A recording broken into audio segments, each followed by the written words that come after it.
Welcome to East Atlanta Church, where ministry is made simple by Pastor Jéan L. Ward. Good morning. I didn't better good morning. Good morning.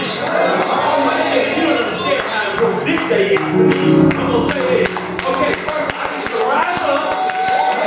Rise up. And say good morning.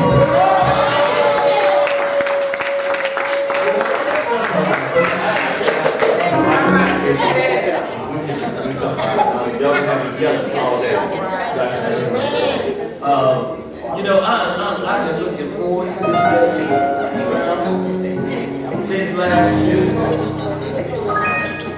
Then I watched that some folks just sat at home, and we're gonna send some folks home today.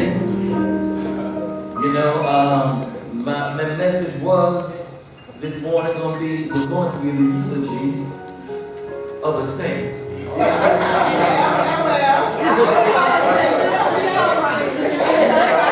The eulogy of a saint.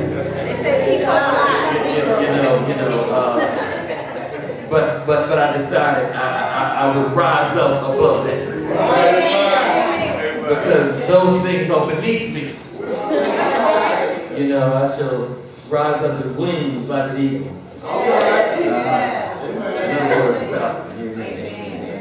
I want to say thank you to the men that came out to the On the Man retreat on this past weekend. It was an awesome time. I hate the cars on anything right now, but Pastor Hodo he dipped on us on Friday nights. We had a bonfire, and the bonfire, one of the things that is, I asked all the men to affirm each other. And a lot of times we as men, we don't affirm each other.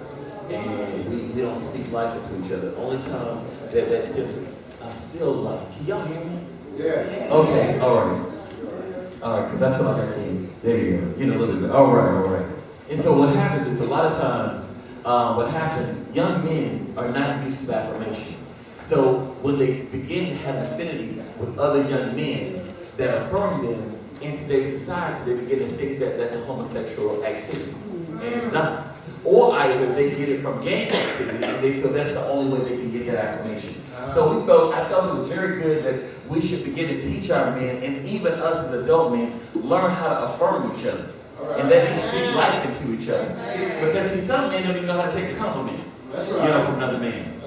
So Pastor Hodo, since you weren't there, we didn't get a chance to speak life into you. I want to tell you personally that, I love you. You're a great pastor. You're a great man. And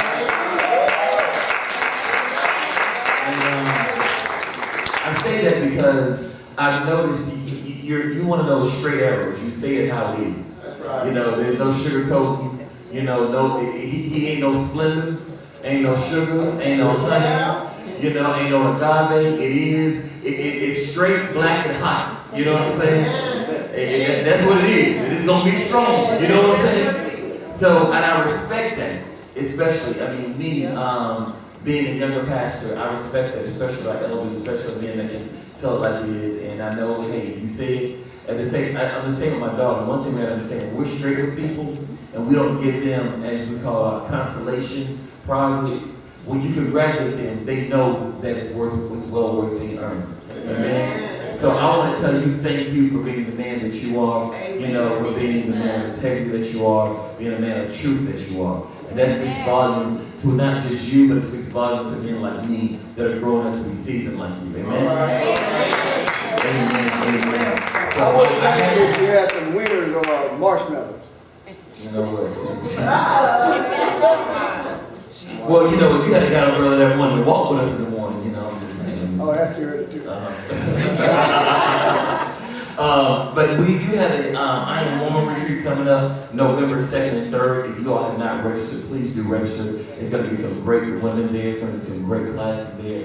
I'm serious. If you got to rearrange some things to be there. Oh, look at the precious baby. We're going to pray for her mother because she don't know what she's doing with that shirt on, but it's okay. All right. This morning, and we're going to get into the word, because I'm not going to hold y'all too long because the game will be on. Say amen, somebody. Amen. Okay, now let's get it done, Pastor. Let's get it done. All right. Get over with it. There it is. We got 30 minutes. All right. Listen, one of the things that I've been dealing with in teaching is the fact that we're in going into harvest season. And one of the things you think about harvest, you think about what you're reaping, what you're sowing, correct? But the great thing about harvest, back then it was called harvest. In today's terms, it's called investment. Did y'all get that? Okay. It's called investment. You know what investment is, right? Right. Okay. So today we're going to come about the book of Ruth. But I don't know if you really thought about the book of Ruth is completely about investments. It is totally about investments. Women always say, well, I want to find my Boaz. And men talk about their Boaz. First of all, bro, ladies, understand, it took some investing to get what they both had. It took some integrity to get what they both had. Okay? And it means it took some time. And investment also means that there must be maturity in the process. Whatever you put into, you must wait for it to mature. It won't happen overnight. It won't happen the moment you put it in. You got to do some waiting, some time, some tarrying. You got to let it grow. You understand? So the definition of investment, there are a couple of them. The one is the action or process of investing money for profit or material result. The second one, a thing that is worth buying because it may be profitable or useful in the future. But the third one is the one that we're going to deal with this morning. It says an act of devoting time, effort, or energy to a particular undertaking with the expectation of a worthwhile result. Amen. Can I get an amen? Amen. But we're going to break this word investment down, right? Because now turn to the book of Ruth, because we're going to get through this now. Okay? Now, to break the word investment down, the first word part of that is in, which means expressing the situation of something that appears to be enclosed or surrounded by something else. But what we really want to deal with is definition 2, which is expressing a period of time during which an event takes place or a situation remains the case. Then we're going to deal with the actual base of the word to vest, which means to confer or bestow power, authority, or property on someone. Enter or internally bestow action. And then the last part is vested or assigned to a person, and then meant, which means forming nouns expressing the means of result of an action culminating. In other words, what we're going to deal with in Ruth is the very epitome of the word investment. So if you turn with me to the book of Ruth, we're going to walk through this thing. So I need you to keep your Bibles open, keep your tablets open, keep your phones open. I promise you so. And I'm sure you're very familiar with it. I'm going to give you a little understanding and background. There was this lady by the name of Naomi, and in the first word, and Naomi had 2 sons, and had a husband. Her husband died. She was left with 2 sons, and 2 sons took up 2 wives.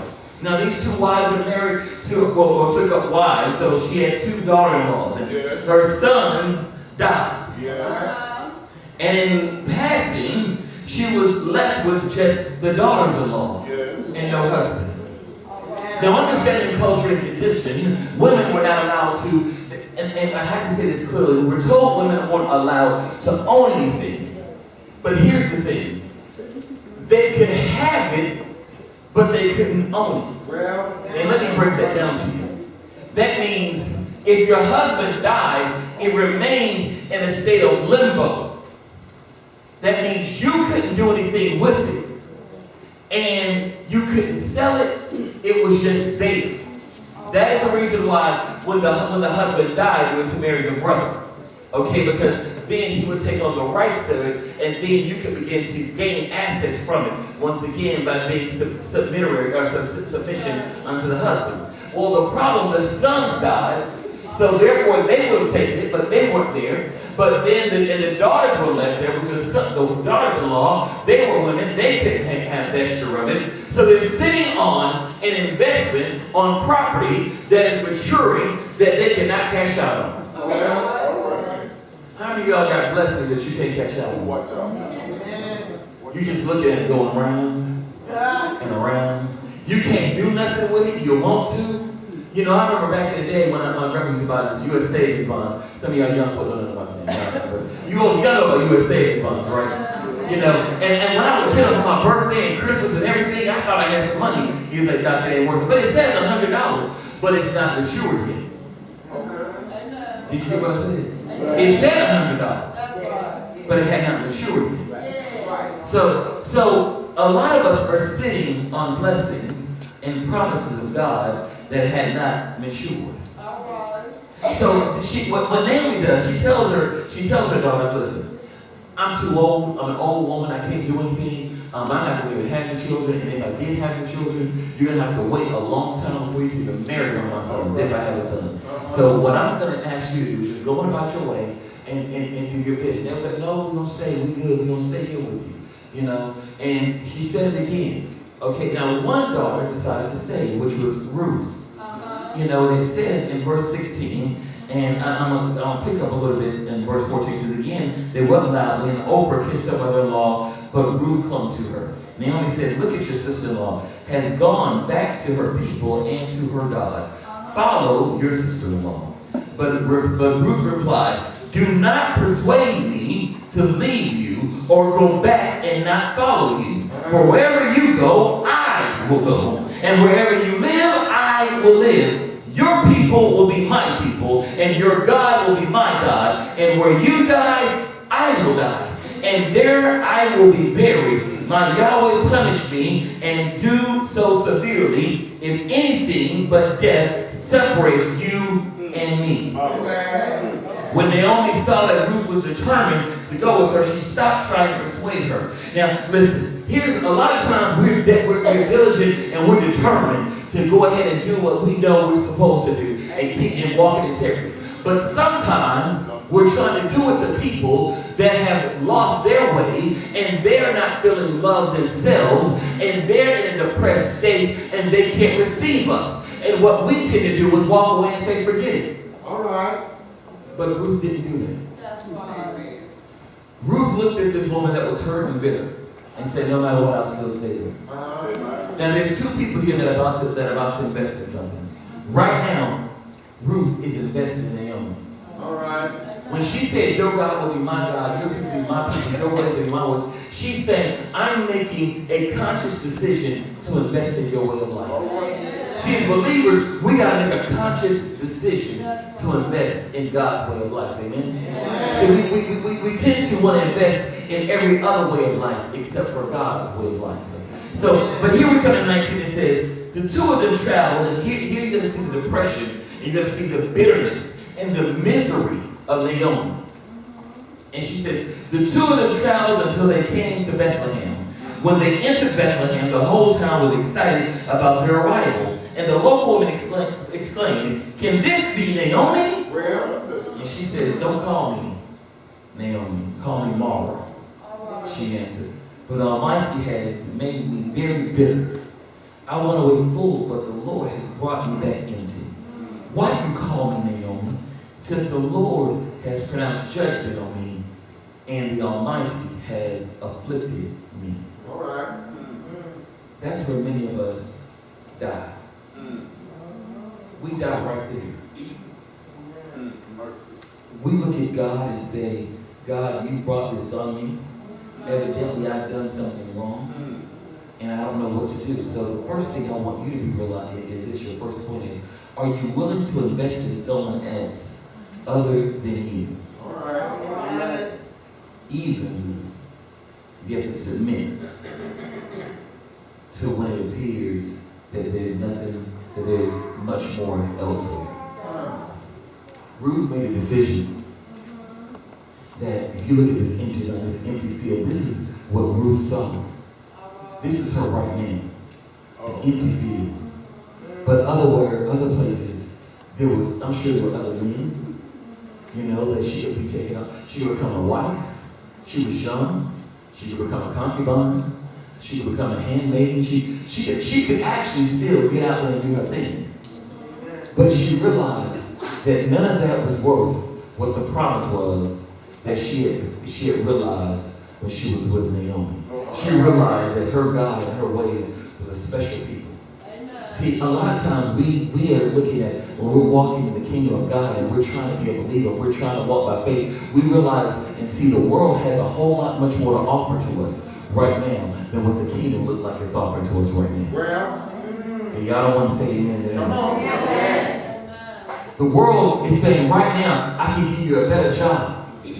The world is saying right now, you want a man, I give you a man. The world is saying right now, you want a woman, I give you a woman. But that's all they're doing is just giving you that gender. But they're not giving you a man of God or the woman of God or the job that God provided and provision just for you. You're doing everything else that the world is giving, but it's empty. And Ruth realized that there was something special, even though even though I wasn't with this man long and with this woman, there's something special about the way they handle business. See, there's something special about kingdom people. well, Now, kingdom people ain't perfect. Now, let me say that again. Kingdom people ain't perfect. Okay, and kingdom people got some messiness with them. As you see here, here's a woman. She was a godly woman, correct? But she got bitter. She got so bitter that she told them, "No, don't even call me by my name no more." that's it. That's it. You know, call me bitter. You know, today's word we'll use another term. But she said, "I'll go by that. I'll be that." How many church folk you know are bitter like that? And they stuck in their bitterness. Now, see, the problem is, we want, they not believing in God because they bitter. No, it's not that. You may not understand the hurt they're in. You may not understand that they have not matured in their investment right now. And they need somebody to come alongside of them to invest into them. And it might just be you.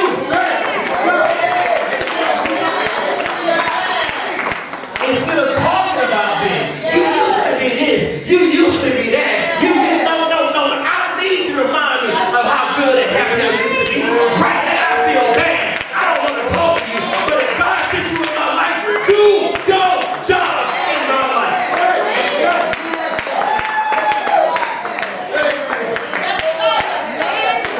Invest in someone else other than yourself. Even when it looks like there's more on the other side and elsewhere. The next thing, the thing is, are you willing to be coachable to invest, to be invested in? All right. See, here's the thing. We jump down and now we got Ruth. You know, we got Ruth and she's going, she's having to go out and get the barley, the wheat, and gather it up. You know, Naomi's too old to work. You know, now I can tell that Ruth wasn't a generational exit. She might have been a millennial, but she wasn't no exit. All right. She wasn't no baby boomer. All right. You know, because I'm gonna tell you something about baby boomers and exes. We selfish. Well, We selfish. We some selfish folk. Now millennials, to be honest with you, they may be flaky in their ways, but they're not selfish. Okay? Millennials, y'all like to go out there and share things and spread the wealth. And so that's what probably y'all spread too much of the wealth sometimes. You know, y'all pass everything around. Yeah. That part.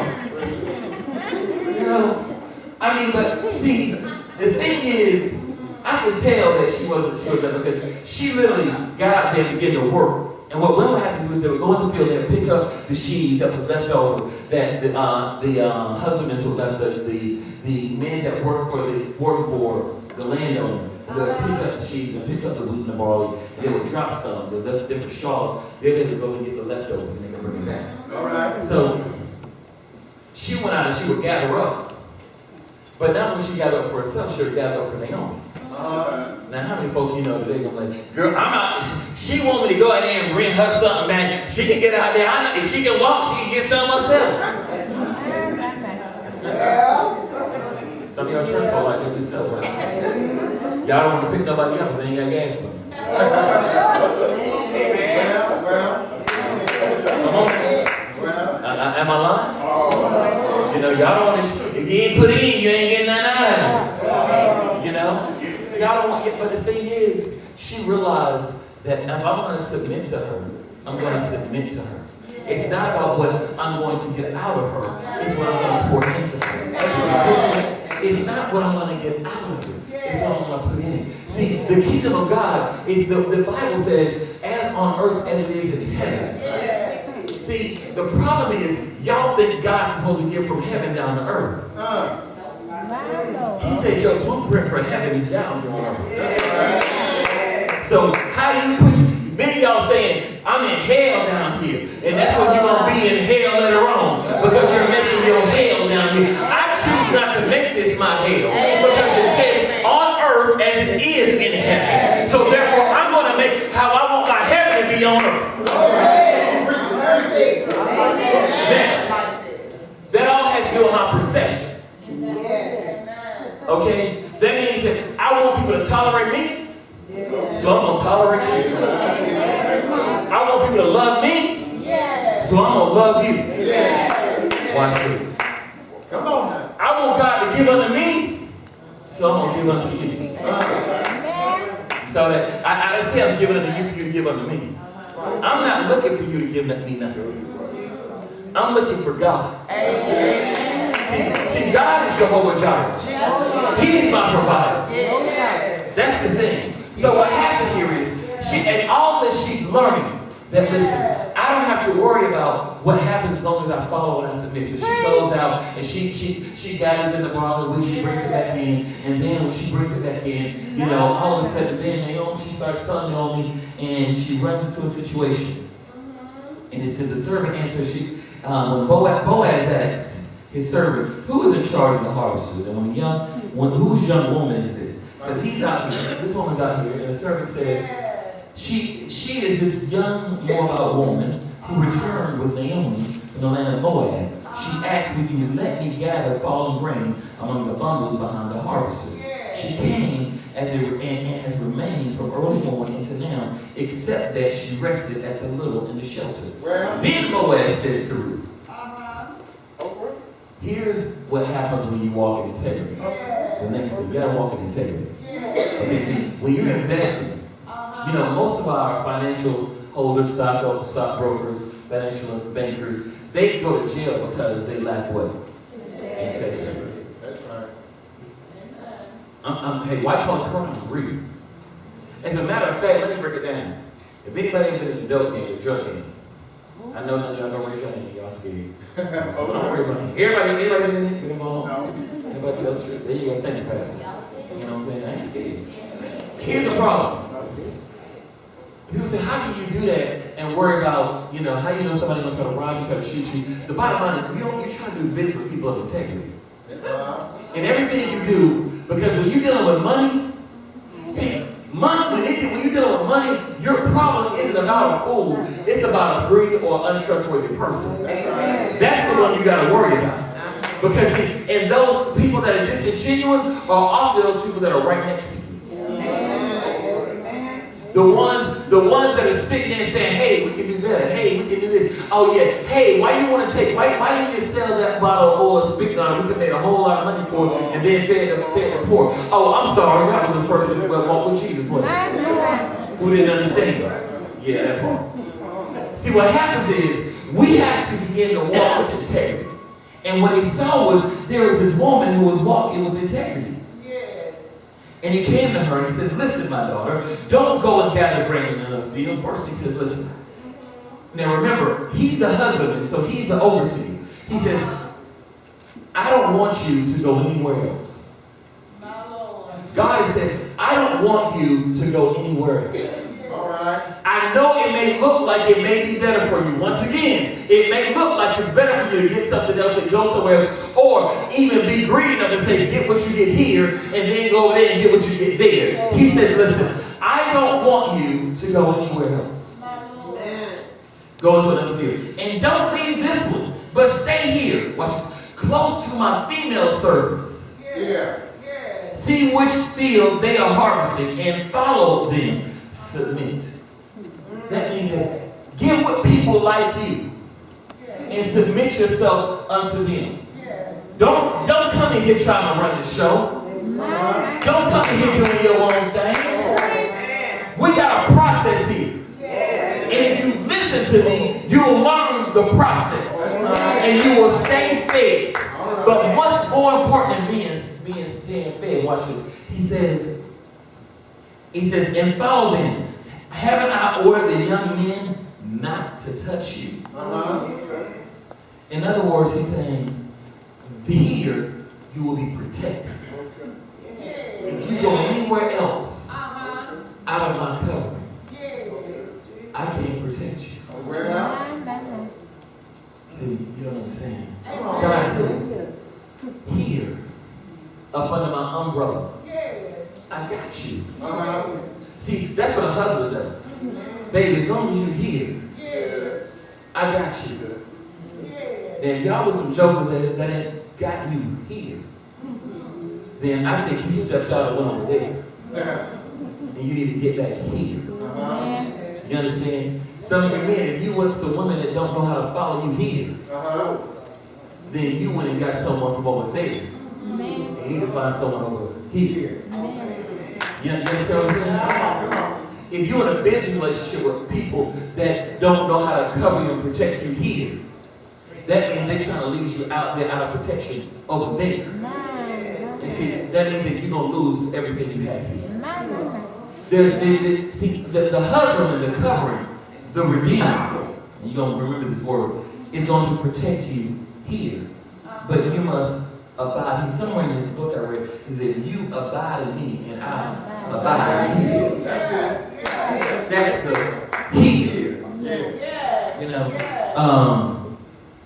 Now it says, when you are thirsty, watch this. When you're thirsty, go and drink from the jars of the young men have filled. She bowed with her face to the ground and said to him, why are you so kind to notice me, although I'm a foreigner? This is where you have to understand reputation precedes you. Integrity. See, when you walk in integrity, and you'll realize that your reputation is the most valuable thing you can ever have.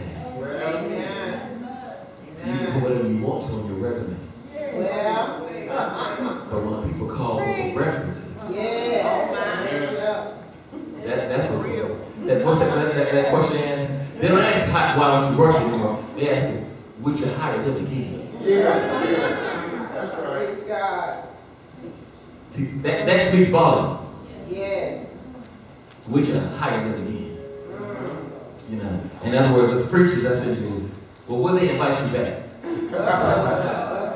All right. So Boaz answered her, everything you have done for your mother-in-law since your husband's death has been fully reported to me. How you left your father and mother in the land of your birth, and how you came to people you didn't previously know. Watch this. May the Lord reward you for what you have done, and may you receive a full reward from the Lord God of Israel, under whose wings you have come for refuge.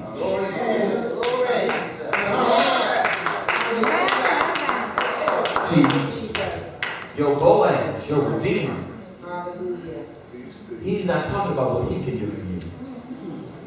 He's talking about who he submits to. That's it. See, sometimes you don't understand the humility of an individual. Because one thing I realized, when you have power, you ain't got to flex it. Come on. You know, I'm just saying. Let me see, who drives a sports car? Anybody got a sports car? Anybody got a V8 or above engine? You got a V8? You drive a truck? I got gas safe. You got a I got gas safe. Oh, okay. Yeah. So nobody got a V12 then? Huh? You got a V12? You got a V8? Now, you got a truck though, right? Yeah, see, the thing about a truck is it's not ergonomically or aerodynamically built for speed.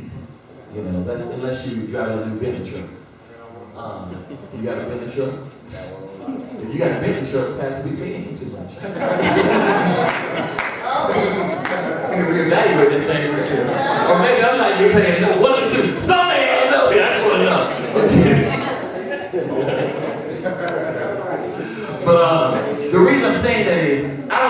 driving the brand new Dodge Shelby or a Ford Mustang Mach, when a Lamborghini pull up on the scene, you are not going to race it. That's right. He does not even have to rev his engine. As a matter of fact, if you've seen the new Lamborghinis, they don't even growl like that. But the Mustangs growl. I love Mustangs. They have a big roar. You know, matter of fact, the new ones have a button you can push to change how it sounds. You know, yeah, they do. But see, the thing is, you got to make all that noise. But if you step up against a Ferrari, you know, it is. You know, I mean, I'm just saying. I mean, well, my whole point is this.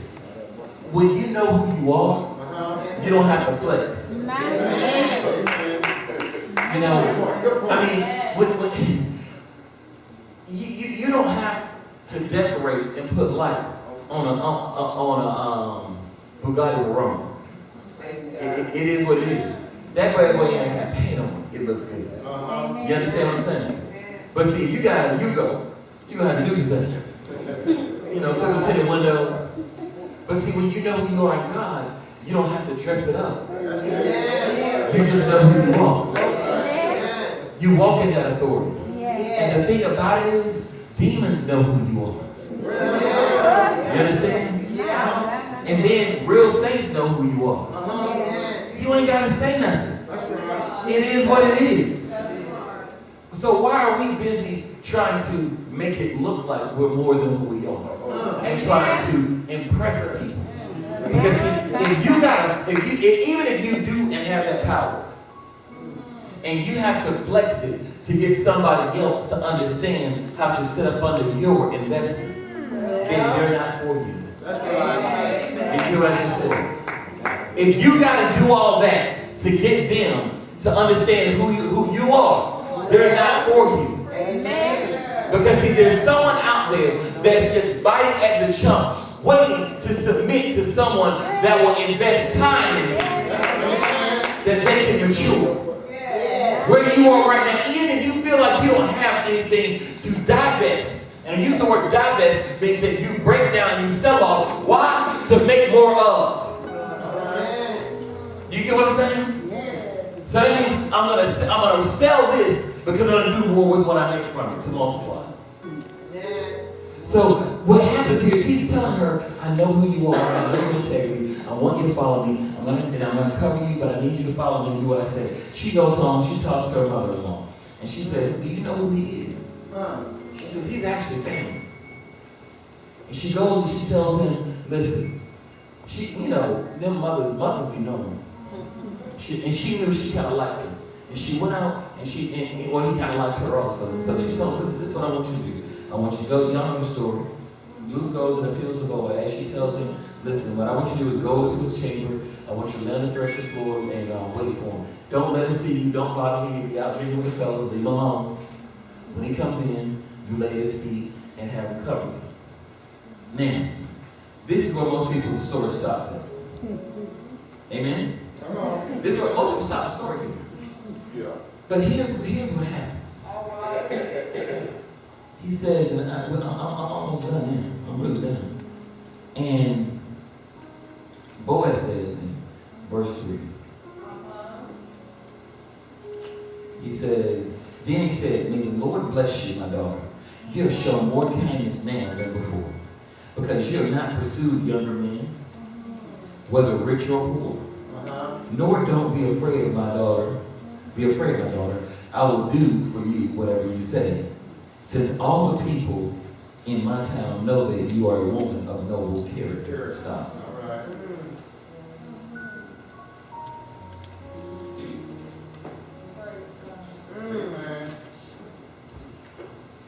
And this is, Pastor Hodo got on me Friday night, and after I taught, and he made a statement. He says, you don't preach like that for us at New Morning Light. You go easy. And I was like, yeah, he says, but I guess you went easy because it's men, you can't go hard with women. And it's true. I don't go hard because of women. Because, y'all crucify us. But he said something that spoke volumes to me. When I was reading this text, it hit home. How many women, or have you heard women say and teach young girls, you should never be broke with what God gave you? Yeah, read between the lines of what I'm saying.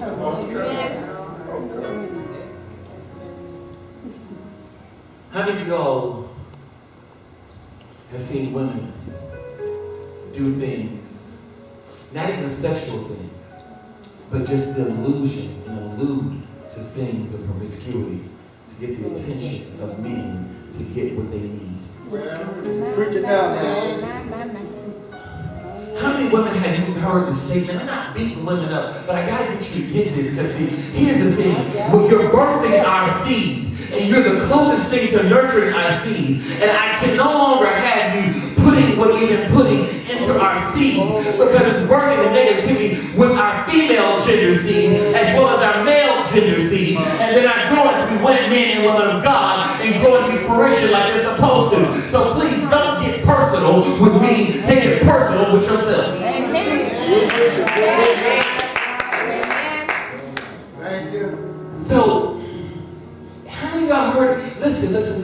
Girl, if he can't pay your bills, you don't need to waste your time with him. Girl, listen, you gotta make sure you got one that's gonna be able to handle this. It ain't nothing like having somebody on the side that can do this. You ain't gotta sleep with him. Good preacher. But if he wants you, Come on. he gonna pay for you. That's right. Oh, maybe I'm the only one that's heard this story. Am I the only one? See, here's the thing. And men have heard this teaching too. And we've grown up with this. So therefore, we only value you to about the money that we give you. All right. Good preacher. I'm going to tell you something. I had a friend years ago. You know, with my friends, we would go out dating, go out with my boy. And there were several types of women that we would deal with. Depending on how we saw you and how you acted was depending on how we fed you. That's right. That's right. Now, if you was a 2-piece snack, that's 2 wings and a biscuit for $1.99. Good preacher. That means you ain't getting that much time. That's all the time you're getting from me. Because that's how I valued you. Yeah, that's it. You ain't get no drink water from the wall. You ain't get no drink. No water, 2 pieces of biscuit. I know you throw dry, so I will. Step your game up. Good preacher. Then there was the ones that we realized, okay, you might be a Waffle House or an IHOP chick. Oh, y'all thought y'all stepped up. No, y'all just took late night calls. Y'all after the club calls, so I know I just can't call you until you come over. So I asked you, want to go to breakfast? Oh, maybe some of y'all got some else. Y'all thought y'all was special. But what happens here is this woman didn't sell herself short. And that's what we women have been doing. We've been selling ourselves short and teaching our daughters to sell ourselves short. And then in return, teaching our sons to value us by how you sell yourself. You're advertising Burger King and you're acting like you're Ruth Chris. But understand, you're advertising Burger King, so I'm only going to order from the 99-cent menu. All right. Good preacher. See, you want to know how a man is going to take care of you? When he sees you can take care of yourself.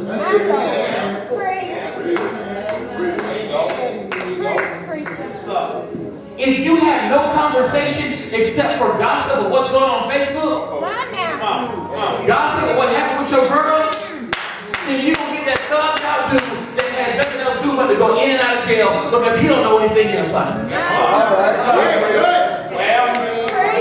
And I'm not calling fast food workers by no means, but you're going to have a 35-year-old welcome to McDonald's student that can't even work the register. He's still on Friday. All right. Because you don't have anything. But see, men with caliber and quality, they know caliber and quality. That's right. Would you invest in something that's not maturing? No. Would you put your money in something that's depreciating in value? No. Would you put your money in something that doesn't depreciate nor appreciate? Whoa. So why do you think someone who's wise gonna pay into you? All right. Brothers, Stay on. the reason you're not doing anything because you don't even know how to look at a good investment. That's right. Some of y'all don't know a good woman when she comes and slap you aside the head. Don't know. All because of the fact that ain't packaged right. That's right. Say it again. All because everybody else ain't handling over. You know what happens when stock goes up and everybody wants a piece of the share. Shares cost more, you get small portions. There you go. Think about that. They don't give you what you need. They only give you a piece of them. There was a song out by a guy called You Have a Piece of My Love. Yeah. If y'all ever heard the first part of it, he had a little thing to say about that woman that wanted a piece of his love. Yeah, that part. So Ruth realized, I'm not going to keep playing that anymore. Y'all get it? We have to do better. Ruth walked with integrity. She didn't go out there leaning with more money. She didn't go out there leaning that was younger. She didn't go out there a sugar daddy. She didn't go out there a cougar man because y'all ain't got no job and no education. Look for some old woman to take care of you to be your mom. Be a man and grow up yourself. I know I said this about women, but men too. You need to be able to hold your own. If you can't hold your own, you can't hold nobody else's own.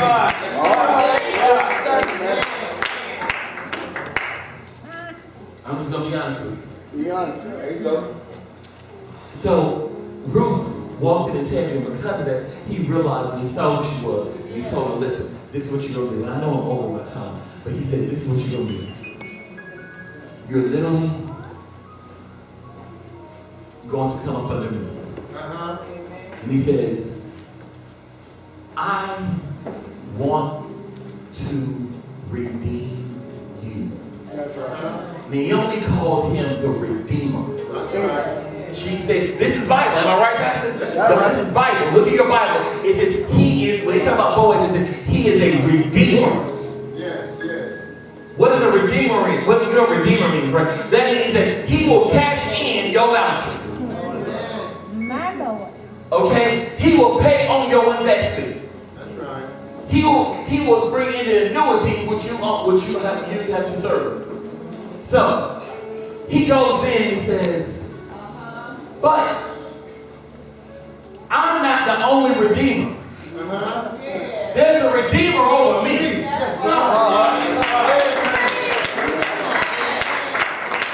said, there's a redeemer over me. And I gotta go to that redeemer. And I gotta ask that redeemer. Can I? Or matter of fact, he didn't say can I, he said redeemer. There's this woman and her mother that's part of the family.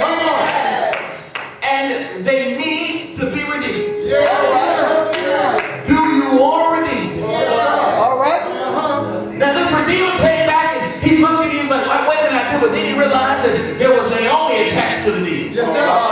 And because Naomi was attached to the deal, he knew that he could not marry her. And at the same time, watch this, because what the Redeemer does, the Redeemer has to take on the land.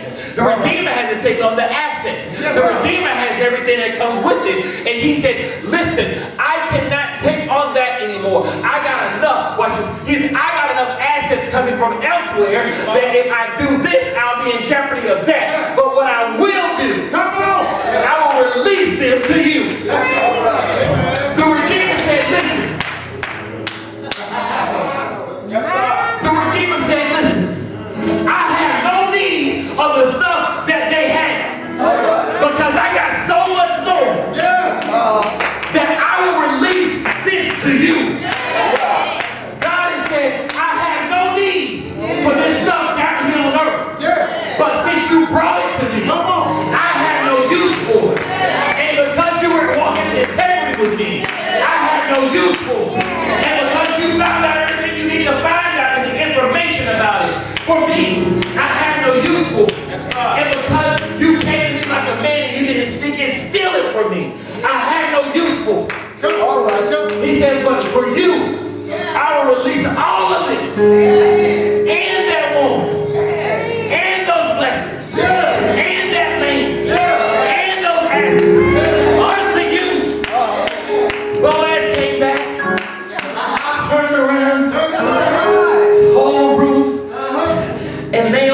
able to reclaim the land that was sitting in limbo. He was able to cash out and cover her, and she could be on her own.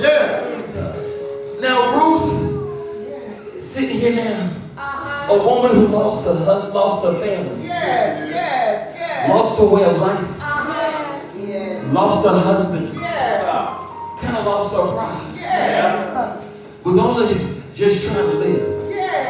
But now she is not just living. She has a husband, she has land, and she has servants, and she has God. The question is, are you ready to submit to the Redeemer? See, some of us are trying to be the Redeemer, not realizing that Christ is the great Redeemer. See, when Christ is the great Redeemer, what we need to begin to do is stop trying to cash in stuff ourselves, and stop trying to get the annuities from ourselves, and stop trying to collect from the maturities of ourselves, instead of turning around and saying, I'm going to get it to the Redeemer. There's a Redeemer greater than me. There's a Redeemer I redeem to. In other words, there's a bank bigger than my bank. I believe that's our kid and say, big bank takes little bank. But I'm going to tell you, when this big bank takes this little bank, I got all the money I ever need. So, he said, he turned around and they had everything. I looked at life then, I asked the question, what are you ready to redeem? Are you ready to give it up? You so worried about God will take it from you. But God has said, I'll redeem it. I'm not trying to take nothing from you. I own it all. It's mine. And if you give it to me, I'll give it back to you tenfold. I will mature it. I will bless it. I will increase it. I will even harvest it for you. The only thing I need you to do is let me be your Redeemer. Amen.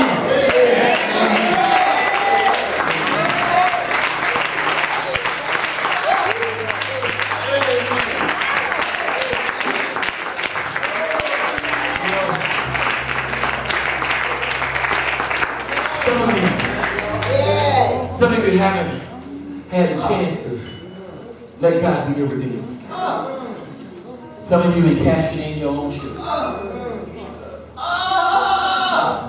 What you don't understand is you've been cashing in stuff and it ain't mature. You cashed in your marriage and it didn't mature. You cashed in your kids and it didn't mature. You cashed in your spiritual walk and it didn't mature. Sometimes you just gotta wait. I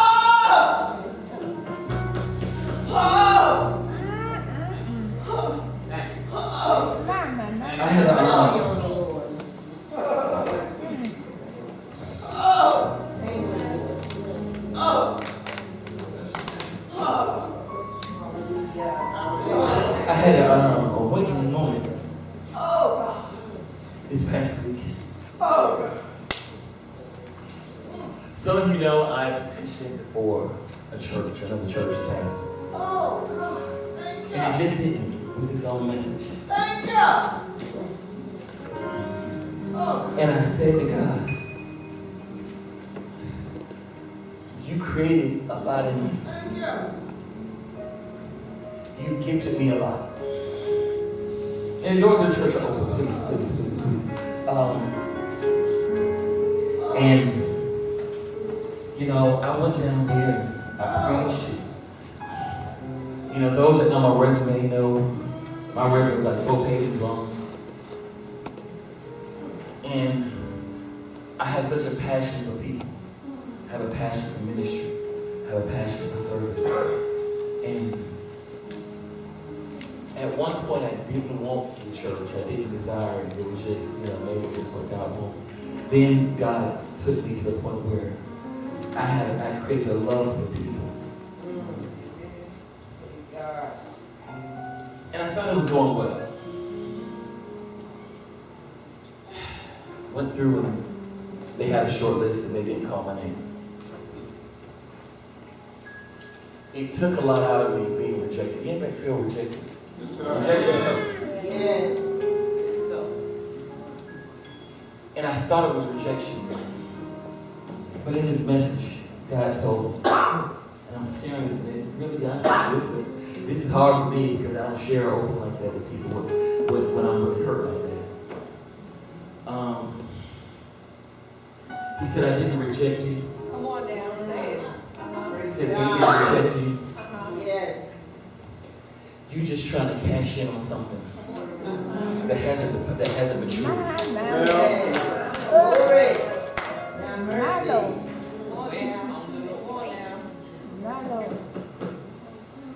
And I'm going to tell you, I know it's hard. Yes. And sometimes you just say, God, I don't care about how much the return will be. I'll sacrifice it if I can just get my return right now. That's right. And you saying, you're thinking you're doing it because you love God so much and you're sacrificing. And God is saying, but obedience is better than sacrifice. And he says, how dare you think you're sacrificing for you? He says, you're not sacrificing. He says, the thing that you're trying to sacrifice are the people that I got for you. The people that you have work to do in their lives. The work in the mission field that's still out there. And all this week I had people coming to me saying, dude, you keep looking at your ministry wrong. You keep wanting to just have a small group of people, but everything you do is on a larger scale. All right. And I was like, I'll give it up. I'll give up putting on conferences. I'll give up fighting the fight. I'll do all of that, God, just to shepherd and grow some people. To teach them how to grow some people. To teach them how to grow some people. Hallelujah. And this message he showed me, he says, listen, I didn't say I wouldn't do that. That's right. But it hasn't come time for you to mature. Yes. Now that's a lot for a pastor to say publicly. Some of us, you feel the same way I'm feeling. Amen. You tired of being rejected. Amen. You tired of holding on. You tired of getting by. Well, But you haven't thought about something. You're in a better position this year than you were last year.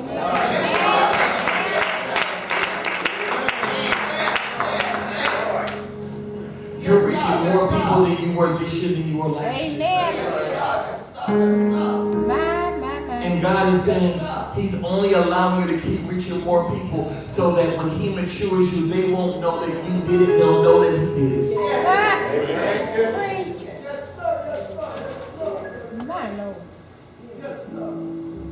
This guy right come for a second moment.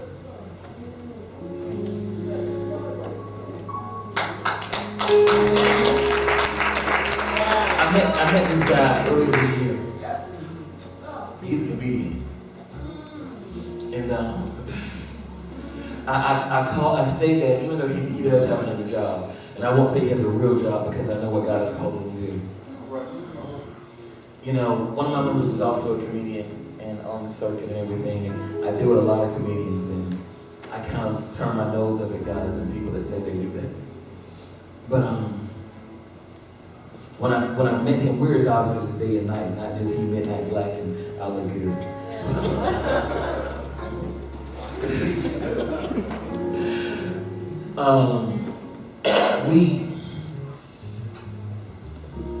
We love people. And I've been watching what God has been doing within your heart.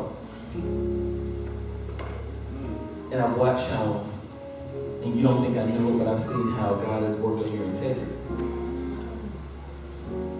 And there are things that you responded to last year that you don't respond to this year. And there are ways that you don't respond and act towards people that you did before. And sometimes you look at yourself and ask yourself, why? Why didn't you cuss them out? Why do you handle that way?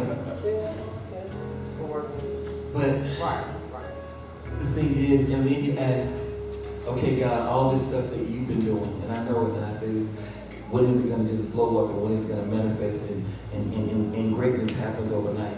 And the thing is this, greatness doesn't happen overnight. She said nobody saw them before. All right. In the daytime. Your greatness is on your way. He showed me last night, he put on a show for me, and put it together. And he showed me your leadership ability. He showed me your administrative ability that you didn't even know you had. Your diligence. But what God is saying to you is don't rush the process. Amen. Because you're going to wake up one day and you're going to see your name. And you're not even going to know what's going to be there. That's right. Your phone's going to be blowing up. Everybody's going to want you. But you're going to remember these days of being humble. But what you have to do is trust in God. I'm not telling you to change your act. Last night we had people cussing and everything else, and it was like that pastor's letting this happen. I'm going to tell you, this is comedy. That ain't my job. You know what I'm saying? And they want to come to church, they come to church. I'm not trying to do that. Understand, your job is to stop folk from cussing. You do know that, right? Amen. That's the Holy Spirit. You understand? Especially when you step into somebody else's room. How you going to go to somebody else's house and tell them don't drink? I'm just asking a question. Am I wrong? Pastor? My thing is, listen, you in their house. If you don't like it, leave. Amen. Okay? Exactly.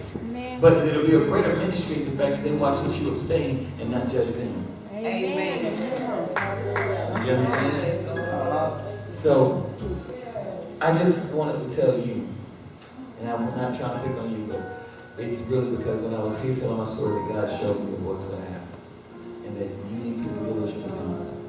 And you need to trust Him longer. Amen. I didn't say trust Him. I said trust Him longer. And that's a video that you see one time. I'm going to keep you good. And a lot of what we have to do is, and I say we got to trust God longer, is that you have to have long suffering, you have to have patience with God. Because God's allowing us to mature. He's allowing the gifting to mature. And it may hurt, but it's okay. You got to let it mature. Take its time. So if you realize that you've been rushing God, and you want God, you want to apologize. That's why you look at it. And you want to say, God, I'm ready to get it right. I want to change. And if you haven't accepted Him as your Lord and Savior, I want to offer that to you now. Because salvation is real. Man. And if you even feel to the point that, you know, God, I was guilty of teaching the wrong things. I haven't been walking in integrity. I've been walking in greed. I've been walking in what's in it for me. I've been walking with the aspect of, listen, what am I going to get out of this? Let me redeem myself. And now we're going to redeem it. We want you to come down here and we're going to pray with you. Because we realize that, listen, all of us fall short. Now I'm going to pray. Amen.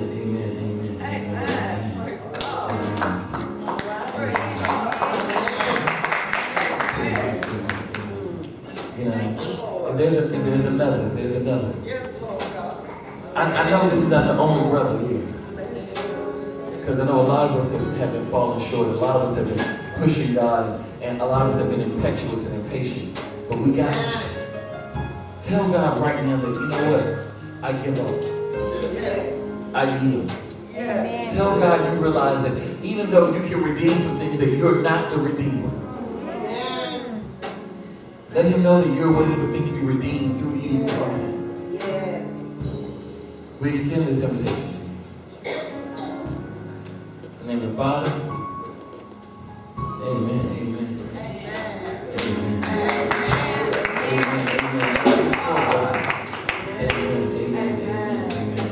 You know, it's nothing like men, brothers, saying, you know what? I want prayer. I want God in my life. I want God to have control of my life. I'm going to let Him guide me. So is there another?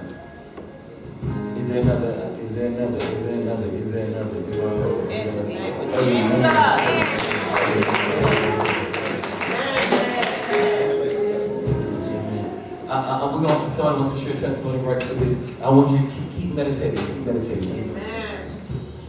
morning, church. Good morning. This is the brother who's been coming here with us. Amen. What I give him credit for, he's been coming to Bible study. And in Bible study, we're talking about faith, which is the substance of things hoped for. I'm so proud of him because he sits on the front row and he look at me like, what are you talking about? And he's getting faith the way it should be taught. Amen. He walks by faith and not by sight. Hallelujah. And to see him this morning come up and say, I appreciate the faith walk that I am learning about. So let's give him a big hand. He's always been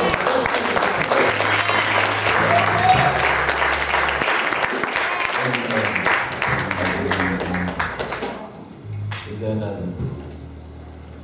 In the name of the Father, in the name of the Son, and the Holy Spirit, that you one man is let us stand and pray. Let us stand.